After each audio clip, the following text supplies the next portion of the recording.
A percepção estratégica da economia de empresas, teoria do consumidor. Na aula de hoje, nós vamos ver como os agentes econômicos, famílias e empresas se interagem nos mais diferentes mercados. Para isso, a gente precisa de um pedaço da economia chamada teoria microeconômica. A teoria microeconômica se preocupa, então, com algumas questões básicas como o que determina o preço dos mais diferentes bens e serviços? O que determina a remuneração de um trabalhador? O que determina o quanto de cada bem será produzido? O que determina a maneira como as pessoas gastam a sua renda? As famílias adquirem bens e serviços em um ambiente chamado mercado de bens e serviços. Nele, as famílias querem pagar sempre o menor preço e as empresas sempre estarão dispostas a cobrar o maior preço. Então, exatamente essa interação desse comportamento é que faz com que, naturalmente, os preços se formem na economia, para os mais diferentes bens e serviços. As famílias sempre têm a predisposição de adquirir maiores quantidades quanto menores forem os preços e adquirir menores quantidades à medida que o preço aumenta. Esse é o comportamento natural e típico de todo e qualquer consumidor. Maiores preços, menores quantidades, maiores preços. Nesta aula, então, vamos analisar o comportamento das famílias e empresas e observaremos como eles conseguem chegar a um preço que satisfaça ambas as partes para uma determinada quantidade demandada. É o que nós chamamos de condições de equilíbrio de uma economia. Então vamos começar a falar um pouco do lado das famílias. Vamos falar da demanda. A demanda, ou o nosso comportamento enquanto consumidores, é influenciado por um conjunto de fatores. Que fatores são esses? Preço do produto, ou preço do próprio produto, a renda, gostos e preferências, preço dos produtos concorrentes, preço dos produtos substitutos, preço dos produtos complementares e até mesmo pela propaganda. Então, esses fatores é que determinam a forma como cada um de nós irá consumir os mais diferentes bens e serviços disponíveis na sociedade. Em toda essa relação, a relação mais importante é a relação que define preço e quantidade. Ou seja, como nós consumidores reagimos aos mais diferentes níveis de preço. Para termos uma ideia de como isso funciona, vamos dar uma olhada na tabela que define a demanda de um consumidor de um determinado produto. Então, nessa tabela, nós temos um conjunto de preços, vamos falar aqui, imaginar a demanda por energéticos, cujo preço pode variar de R$ 4,00 a R$ 12,00 a garrafa. E nós podemos observar, então, nessa tabela que a cada nível de preço, a quantidade demandada é diferente. Então, conforme eu comentei, quanto maior o preço, então vamos imaginar um preço de 10, o mercado estaria predisposto a demandar apenas 5 garrafas por mês. Enquanto que se o preço da garrafa do energético for de 4, haverá uma predisposição das pessoas em demandarem 20 unidades. Então, quanto menor o preço, maiores quantidades, quanto maior o preço, menores as quantidades. E nessa própria tabela nós podemos observar que ao preço de 12, o mercado ou os consumidores não estariam predispostos a demandar nenhuma quantidade de garrafa de energéticos. Então, podemos pegar esses dados dessa tabela e jogá-los num gráfico. No gráfico, então, nós temos no eixo das abscissas as quantidades, no eixo vertical o preço. E aí, então, para cada nível de preço, nós temos uma determinada quantidade. Então, aqui, preço de 12, nenhuma quantidade o mercado estará predisposto a demandar, e se o preço for de 4, temos aqui este ponto que representa as 20 quantidades que o mercado estaria predisposto a demandar de energéticos. Então, essa linha aqui, na verdade, está representando o quê? As condições de demanda por energéticos a cada nível de preço. Essa curva, ou essa reta, então podemos chamar de curva da demanda. Então, nessa ilustração, nós vimos essa relação entre preço e quantidade. Maiores preços, menores quantidades, menores preços, maiores quantidades. Este é o lado nosso enquanto consumidores. E a empresa? Como é que ela se comporta? Como ela reage nas mais diferentes situações de preço? Então, para isso, nós vamos falar da oferta. Quando falamos de oferta, não podemos esquecer também que o lado da produção é influenciado por um conjunto de fatores, tais como preço do próprio produto, preço dos outros produtos, preço dos fatores de produção, depende da tecnologia, das expectativas do empresário e da própria condição climática. Nós não podemos esquecer que esses fatores afetam, de alguma maneira, o volume de produção ou a predisposição da empresa em produzir um determinado bem ou um determinado serviço. Podemos também, a exemplo de como nós vimos na demanda, traçar as características desse lado do produtor através de uma tabela e de um gráfico. Observando a tabela, então nós verificamos já um comportamento diferente daquilo que nós vimos com relação à demanda. Quanto maior o preço, maiores quantidades o empresário estará predisposto a produzir, quanto menores os preços, menores quantidades eles estarão predispostos a produzir. Então, conforme nós podemos ver nessa tabela, ao preço de 14, há uma predisposição das empresas em produzirem 25 quantidades, enquanto que ao preço de 4, nenhuma quantidade. Então, lógico, o volume de produção vai depender do quanto o consumidor deseja pagar e aí, então, a empresa vai definir o seu volume de produção. Os dados dessa tabela poderão ser colocados também no gráfico, onde então nós temos, a exemplo daquilo que nós vimos na demanda, no eixo horizontal as quantidades, enquanto que no eixo vertical nós temos o preço do produto.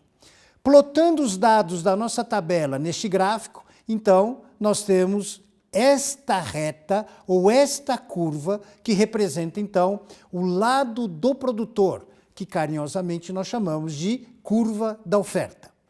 Então, neste gráfico, nós vimos uma relação totalmente diferente daquela do consumidor ou do demandante. Lado da empresa, quanto maior o preço, maiores as quantidades, quanto menor o preço, menores as quantidades.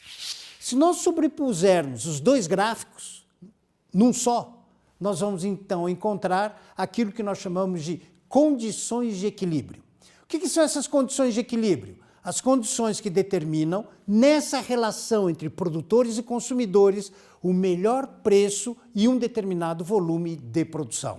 Então, ao sobrepormos os dois gráficos, ou as duas retas da demanda e da oferta, então nós temos no único gráfico a curva que representa o lado da empresa e a demanda, o lado do consumidor.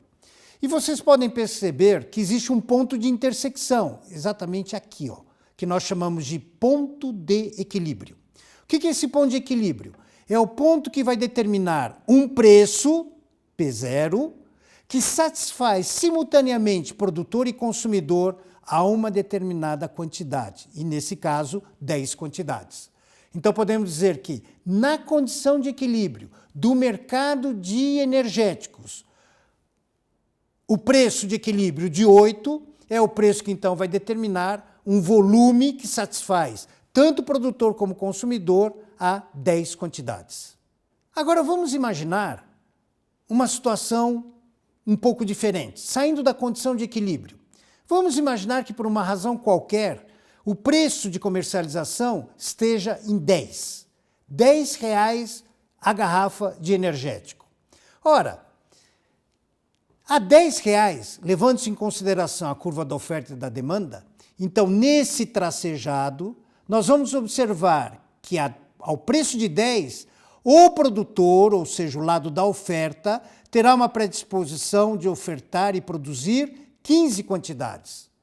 Enquanto que, por esse mesmo tracejado, O consumidor, o lado do demandante, nesse ponto A, terá predisposição de demandar apenas 5 quantidades.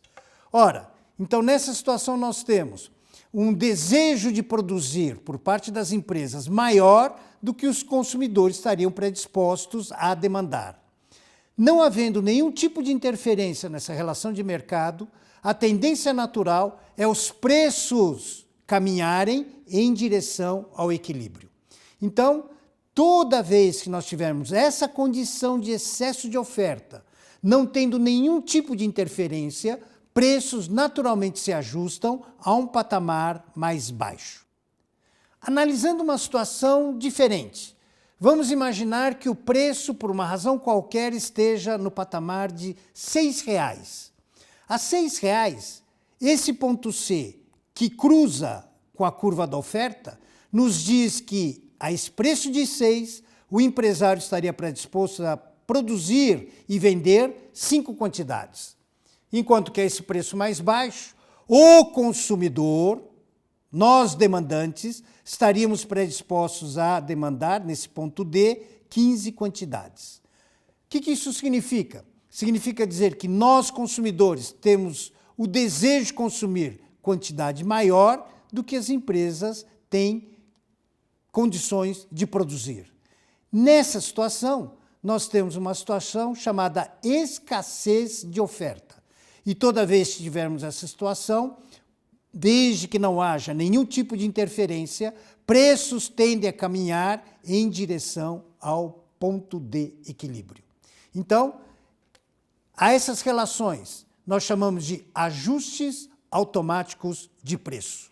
Na primeira ilustração, então, nós vimos a condição de equilíbrio, sobrepondo as duas curvas de oferta e demanda, onde nós determinamos o chamado ponto de equilíbrio, ponto que determina o preço que satisfaz simultaneamente produtores e consumidores a uma determinada quantidade. E, na ilustração seguinte, nós vimos o que acontece no mercado quando o preço praticado no mercado, por uma razão qualquer, estiver acima do preço de equilíbrio. Toda vez que o preço estiver acima do ponto de equilíbrio, nós caracterizamos uma situação denominada excesso de oferta, produtores desejando ofertar mais do que os consumidores estão dispostos a adquirir. E, não havendo nenhum tipo de interferência, então, naturalmente, os preços convergem em direção ao ponto de equilíbrio. E, na última ilustração, nós vimos já uma situação oposta, imaginando um preço abaixo do preço de equilíbrio, onde se caracteriza uma situação de escassez de oferta. Na condição de escassez de oferta, desde que não haja nenhum tipo de interferência nessas relações de mercado, preços tendem a subir, ou seja, preços caminham em direção ao ponto de equilíbrio. Toda essa dinâmica de mercado, ela foi pela primeira vez observada e analisada pelo economista britânico Adam Smith, que, em sua famosa obra Riqueza das Nações, comentou: cada pessoa não está cuidando de promover o interesse público, nem sabe o quanto o está promovendo. Busca apenas seu próprio ganho e é neste, como em muitos outros casos, que é conduzido por uma mão invisível para promover um fim que não fazia parte da sua intenção. E nem isto é pior para a sociedade do que se não fizesse parte. Buscando seu próprio interesse, ele muitas vezes promove o interesse da sociedade melhor do que se estivesse buscando fazê-lo. Traduzindo, isso significa dizer, ou Adam Smith quis dizer, que não havendo nenhum tipo de interferência, então é aí que ele fala da ação da mão invisível, mercados tendem a se ajustar naturalmente em direção ao chamado ponto de equilíbrio. As curvas de oferta e demanda podem, então, também se deslocar para a direita ou esquerda à medida que outros fatores, que não o próprio preço do produto, alterem o comportamento dos consumidores. Então, aquele conjunto de fatores, são externalidades nessa relação entre preço e quantidade. Então, toda vez que nós tivermos aqueles fatores contribuindo positivamente para uma melhoria na condição de demanda ou de consumo, a curva da demanda ela tende a se deslocar para a direita, conforme nós vamos ver na nossa ilustração. Nesse gráfico, então, saindo da curva original, em azul, nós temos, então, que fatores externos que estejam contribuindo ou que contribuam positivamente para o aumento da demanda, então essa curva ela tende a se deslocar para a direita, fazendo com que, dado um determinado preço, as quantidades demandadas aumentem. Então, por exemplo, imaginando esse preço inicial P0 ao preço de 8, anteriormente, antes, por exemplo, de um aumento de renda, os consumidores demandavam 10 quantidades.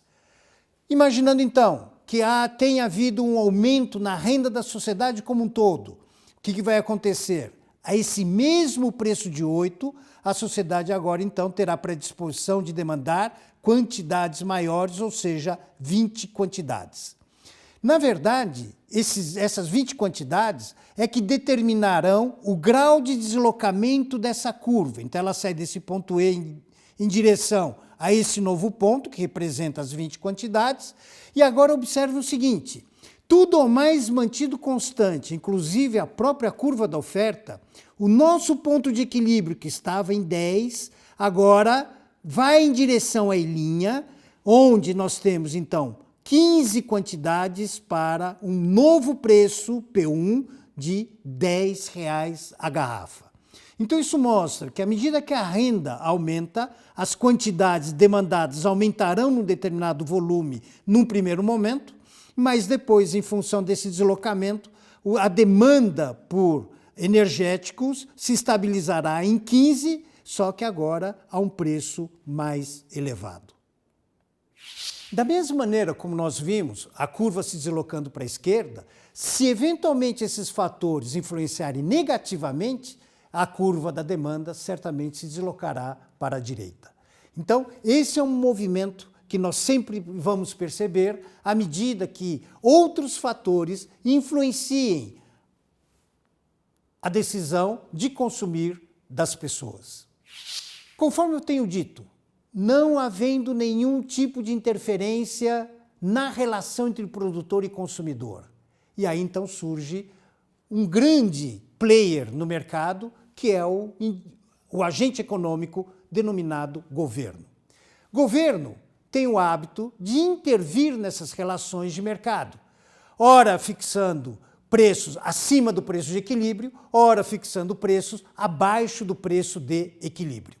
Uma das interferências mais importantes é a atuação, então, do governo nessa dinâmica de mercado, controlando preços de determinados produtos. O problema é a fixação de preços máximos ou preços mínimos com a intenção de beneficiar ou o consumidor ou o produtor. Uma das formas do governo interferir nessas relações de mercado é com a fixação dos chamados preços máximos. Normalmente um preço fixado abaixo do preço de equilíbrio. A fixação de preços máximos, portanto, é uma política que pode ser adotada pelo governo quando lhe parecer que o preço de determinado produto ou serviço, estabelecido pelo mercado, encontra-se num nível muito elevado. Então essa intervenção do governo visa, em última instância, beneficiar o consumidor. O preço estabelecido, portanto, pelo governo, neste caso, deve ser inferior ao preço de equilíbrio. Nessa ilustração, nós podemos então observar que o preço de equilíbrio estava em R$3,80 e que, por uma razão qualquer, o governo decida fixar o preço em R$3. Ou seja, um preço abaixo do preço de equilíbrio. Nessas condições, preço de 3, tudo ou mais mantido constante, esse ponto A está mostrando na curva da oferta de que, ao preço de 3, os empresários estarão predispostos a oferecer apenas 20 quantidades. Enquanto que ao preço de 3, pela curva da demanda, nós vamos observar que os consumidores estarão predispostos a demandar 60 bilhões de litros de gasolina. Como já foi visto, se não houvesse nenhum tipo de interferência, o preço iria se ajustar em direção ao preço de equilíbrio. Mas a fixação de preço máximo não permite a comercialização do produto a preços superiores a 3.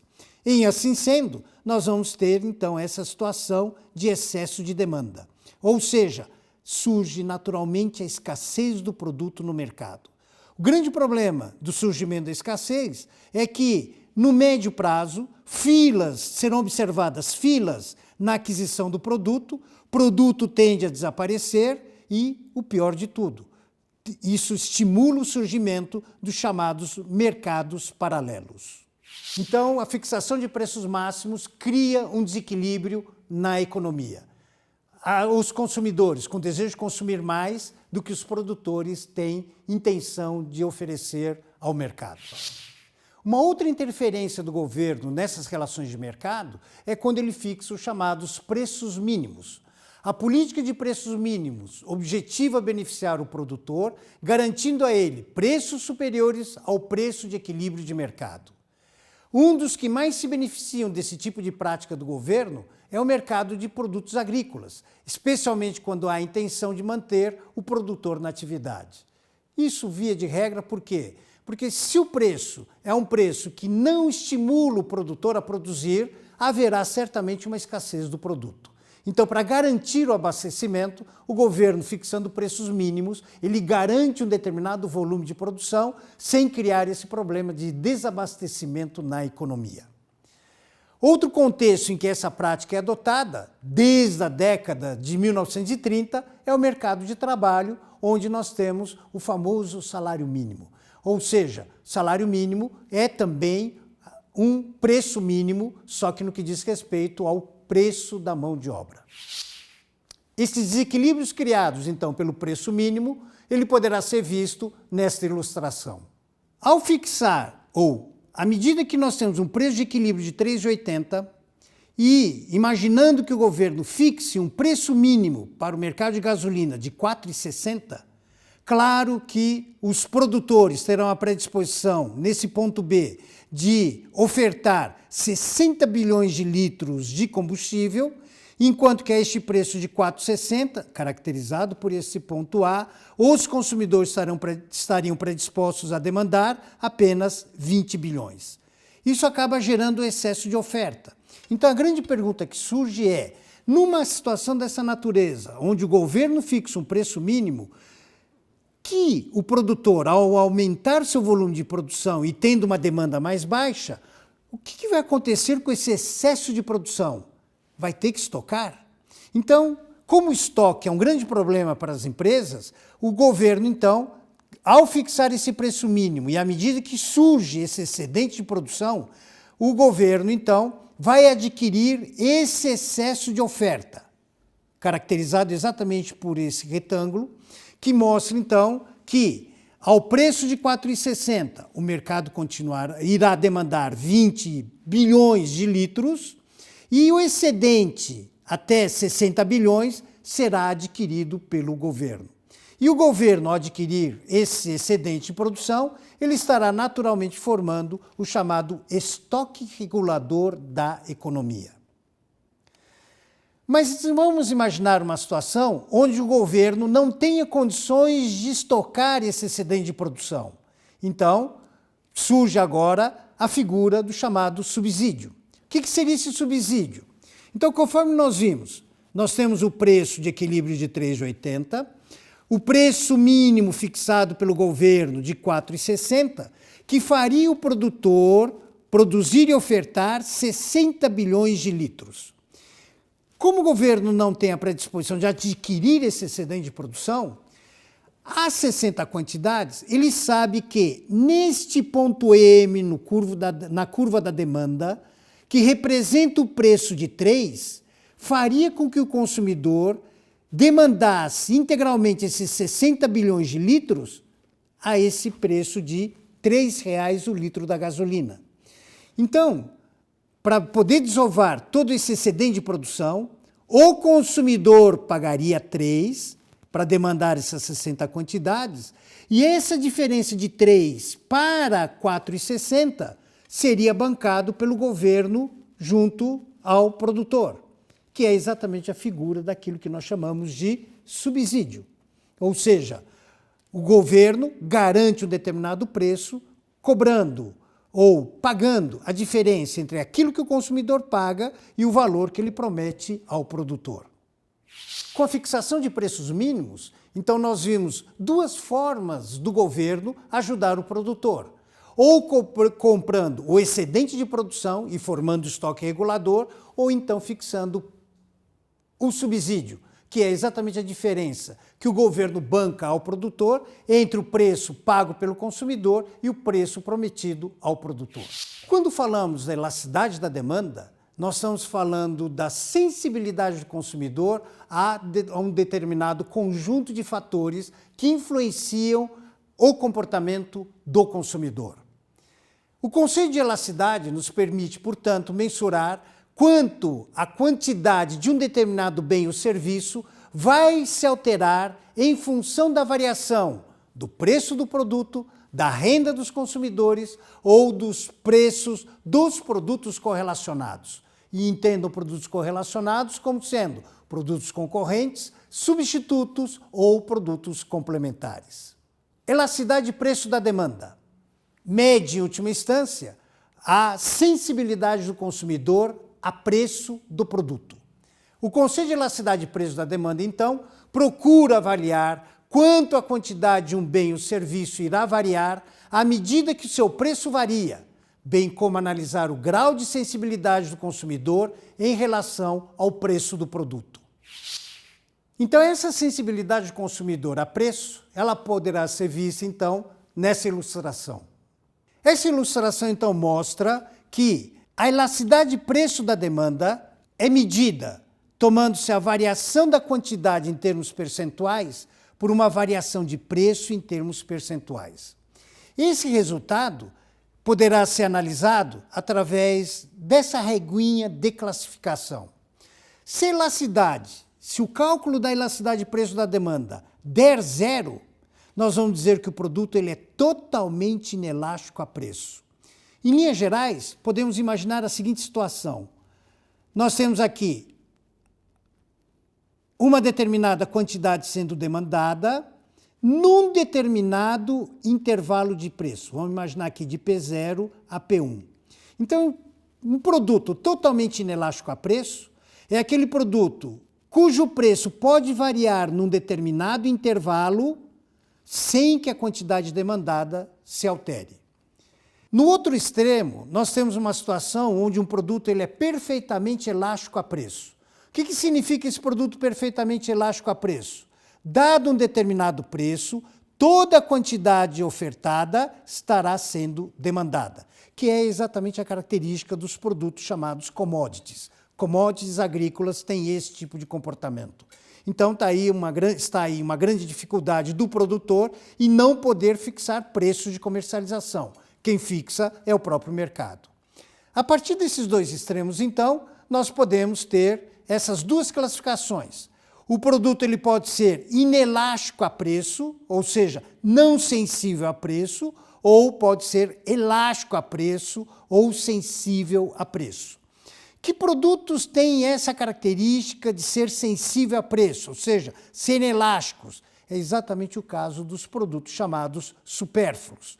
Enquanto que os produtos ditos essenciais, eles estarão, então, nesse intervalo onde a demanda ela é inelástica. Ou seja, quando o resultado estiver entre 0 e -1. Abaixo de -1, então, conforme nós vimos, o produto é elástico ou é a característica dos produtos chamados supérfluos.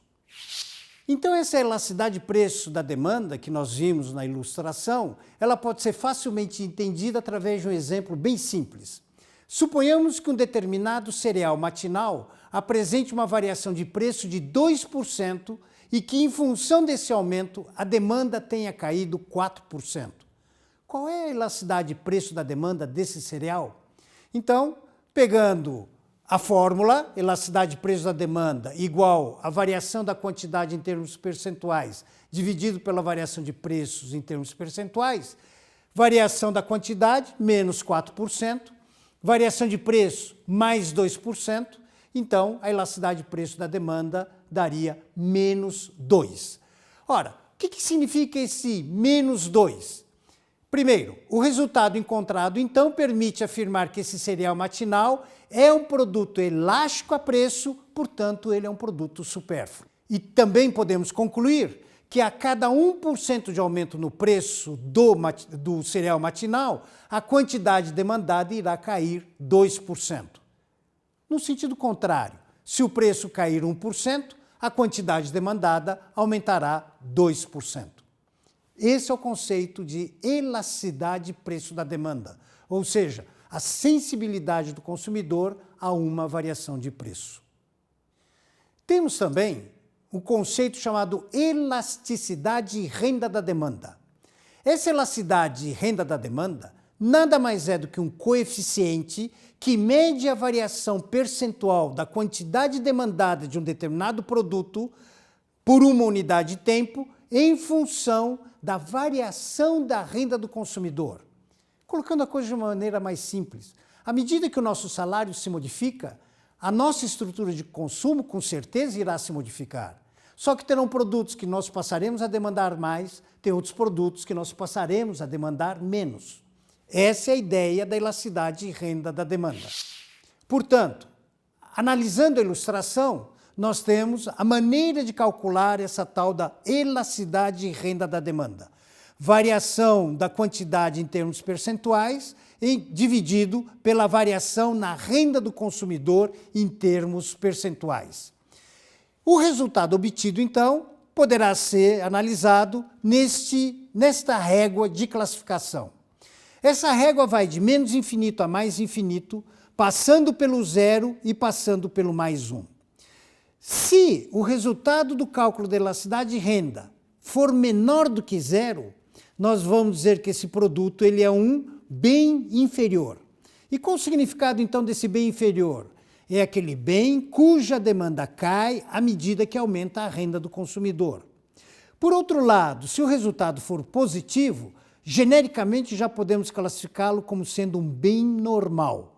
Então, podemos entender por bem normal todo aquele bem cuja demanda aumenta à medida que aumenta a renda do consumidor.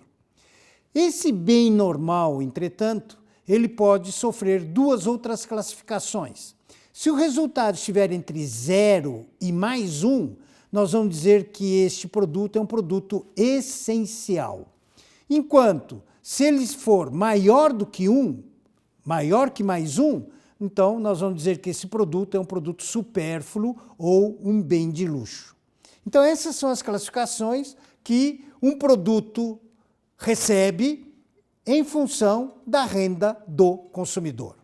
Um detalhe importante, se a elasticidade renda der 0, nós podemos dizer que naquele momento o bem de consumo ele é saciado, ou seja, é o caso, por exemplo, de um eletroeletrônico. Não é porque meu salário aumenta que eu vou comprar um outro eletroeletrônico ou que vá trocá-lo. Normalmente a tendência natural é nós trocarmos à medida que o produto comece a ter defeitos. Então, muitas vezes, na análise da elasticidade de renda, pode ocorrer esse tipo de situação. Elasticidade de renda igual a 0, ou seja, naquele momento, um bem de consumo saciado. Então, eventualmente, nessa análise da elasticidade de renda, se a elasticidade de renda for 0, que é a característica de um bem de consumo saciado, ele está representando, na prática, uma situação do tipo, eu tenho uma geladeira e não é pelo fato de eu ter um aumento de salário que eu vou trocar minha geladeira. A tendência natural é nós trocarmos a geladeira quando ela apresentar algum defeito. Então, há situações momentâneas onde o cálculo da elasticidade de renda da demanda poderá dar 0. Para que a gente possa entender um pouco melhor o conceito de elasticidade de renda, vamos ver esse exemplo. Uma pesquisa sobre o mercado de cervejas no Brasil apontou que determinada marca apresenta uma elasticidade de renda de menos 0,26. Considerando que as projeções indicam que a renda deve aumentar 2,5% nos próximos anos, que preocupação começa a surgir na fabricante desse produto? Utilizando a nossa formulinha, elasticidade de renda igual a variação da quantidade em termos percentuais pela variação de renda em termos percentuais, substituímos a elasticidade de renda menos 0,26. Mantemos a variação da quantidade como incógnita e temos aí a melhoria da renda de 2,5%. Esse cálculo vai nos mostrar, portanto, que, em função da elevação da renda do consumidor, a quantidade demandada dessa cerveja irá cair 0,65%. Ou seja, pelo resultado obtido, nós podemos classificar esse produto, como caracteristicamente ele é, de um bem inferior, aquele bem cuja demanda vai cair à medida que aumenta a renda do consumidor. E, finalmente, nós temos o conceito de elasticidade cruzada da demanda. O coeficiente da elasticidade cruzada de um produto X com relação a outro produto Y mede a variação percentual da quantidade de X adquirida em determinado período, resultante da variação percentual no preço do produto Y. Na verdade, eu estou analisando o que acontece nessa relação com dois produtos. Então, calculando essa elasticidade cruzada da demanda, nós podemos analisar o resultado utilizando novamente a régua de classificação. Então, temos aqui o cálculo, que é definido pela fórmula elasticidade cruzada igual a variação da quantidade demandada de um produto X em termos percentuais, pela variação de preço de um produto Y em termos percentuais. E a régua de classificação, nesse caso, é extremamente simples. Por quê? Porque ela vai de menos infinito a mais infinito, passando pelo zero. Se o resultado for positivo, ou seja, uma elasticidade cruzada maior do que zero, nós vamos classificar os produtos como sendo substitutos entre si, ou, eventualmente, concorrentes entre si.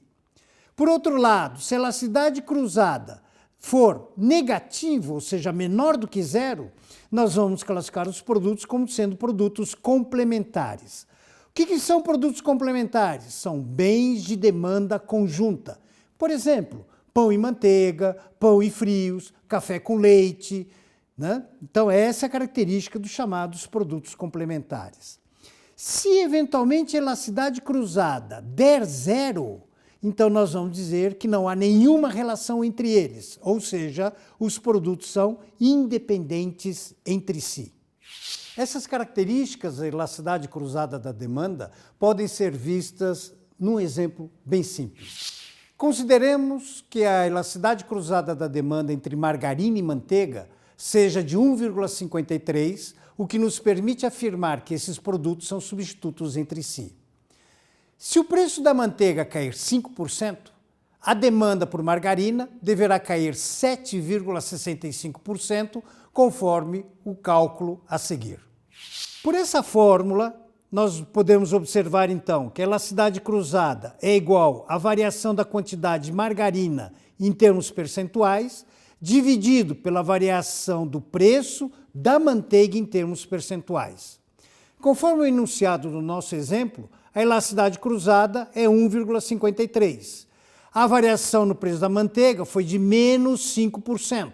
Então, a partir daí, podemos calcular a variação da quantidade de margarina em termos percentuais. E aí, então, nós temos o resultado de menos 7,65%. Vimos até aqui, então, 3 cálculos de elasticidade. Elasticidade renda, elasticidade cruzada e a elasticidade preço da demanda. 3 instrumentos importantes para que a gente possa analisar como o consumidor reage e se comporta nas mais diferentes situações. Mas, por outro lado, também podemos, ou temos, a análise de como o produtor se comporta. E, para isso, então, nós temos o conceito de elasticidade preço da oferta. O que ela vem a ser? Ela nada mais, nada menos que mede a variação percentual da quantidade ofertada de um bem ou serviço por unidade de tempo, resultante de uma variação percentual no preço da mercadoria. Em outras palavras, de que maneira o produtor reage à medida que há uma variação de preço? Ele vai aumentar a produção? Reduz a produção? Então, essa é a importância desse conceito de elasticidade. Esse coeficiente é calculado utilizando a seguinte fórmula: elasticidade da oferta igual a variação da quantidade em termos percentuais por uma variação de preço em termos percentuais. O resultado obtido no cálculo dessa elasticidade, ela pode ser analisada através de uma régua de medição. Essa régua nos mostra, então, que o resultado do cálculo da elasticidade da oferta pode variar de 0 até mais infinito, passando pelo 1. Se a elasticidade da oferta der igual a 0, nós vamos dizer, então, que o produtor ele é perfeitamente inelástico a preço. Ou seja, é o exemplo dos recursos naturais. A quantidade ofertada independe de preço. É exatamente o caso, por exemplo, de uma safra. O preço do produto pode aumentar durante a safra, mas aquela safra já está com uma quantidade delimitada de produção. Então, não tem mais como se mexer durante a safra. Então, dado o preço, é aquela quantidade que vai ser ofertada, independentemente do preço. Por outro lado, no outro extremo, se a elasticidade da oferta der mais infinito, nós vamos dizer que o produto ele é infinitamente elástico. Essa é uma situação especial em que as empresas se apresentam com estoques extremamente elevados e tendo que zerar esse estoque da noite para o dia. Então, muitas vezes, essas liquidações que a gente observa, né, feitas pelas empresas, objetivam exatamente isso, zerar o seu estoque. A partir desses dois extremos, então, nós temos aqui a elasticidade da oferta menor do que 1 e maior do que 0, é a característica dos produtos chamados produtos da cesta de consumo. Ou seja, em um período relativamente curto, a quantidade varia pouco em função de uma variação de preço. Por outro lado, se a elasticidade da oferta for maior do que 1, nós dizemos que o aumento do preço do produto leva ao aumento da oferta mais que proporcionalmente. É o que a gente observa normalmente na indústria de manufaturados em geral. Então, conforme vimos, a elasticidade da oferta visa analisar o comportamento do produtor à medida que o preço do produto varia. Concluindo, na aula de hoje, então, nós vimos os principais conceitos da teoria do consumidor. Começamos com as relações de demanda, oferta e as condições de equilíbrio. Analisamos o que acontece nos mais diferentes mercados à medida que há uma interferência do governo na formação de preços, ou mais especificamente, à medida que ele fixa preços máximos e preços mínimos. E vimos também dois conceitos importantes de elasticidade: elasticidade da demanda, elasticidade do produtor. A elasticidade da demanda é a elasticidade a preço, ou a sensibilidade do consumidor ao preço do produto, à renda do consumidor e a relação que um produto tem com os seus produtos correlacionados. E na elasticidade de oferta, então, vimos como o produtor reage a uma variação de preços.